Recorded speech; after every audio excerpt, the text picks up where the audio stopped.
ఉన్నాయండి.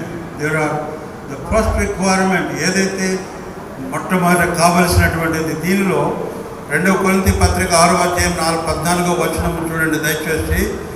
మీరు అవిశ్వాసులతో జోడుగా ఉండకుడి అని చెప్పాడు, దేవుడు చెప్పాడు. Be not unequally yoked with unbelievers.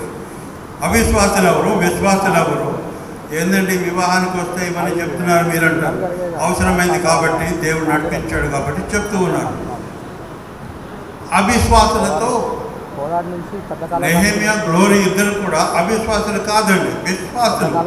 ప్రభువైన యేసు క్రీస్తునందు విశ్వాసం ఉంచినటువంటి వారు.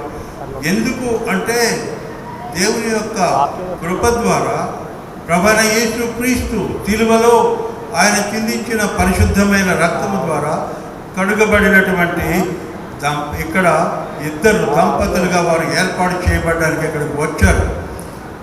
ఇద్దరు వేరు వేరు కుటుంబాలలో పెరిగారు, వేరే వేరే పరిస్థితులలో వాళ్ళు పెరిగారు.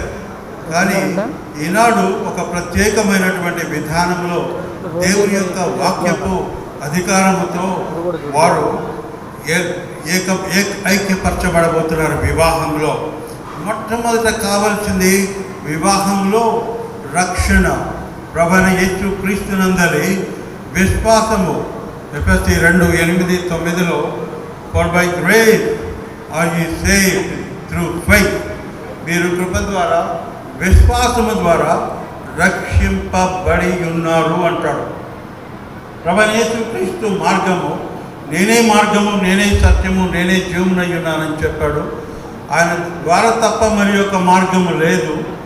నీవు పరలోకానికి వెళ్ళాలంటే, అగ్ని గుండము తప్పించుకోవాలంటే, నరక యాత్రను తప్పించుకోవాలంటే నీకు ఒకే ఒక మార్గం ఉంది, ప్రభువైన యేసు క్రీస్తు.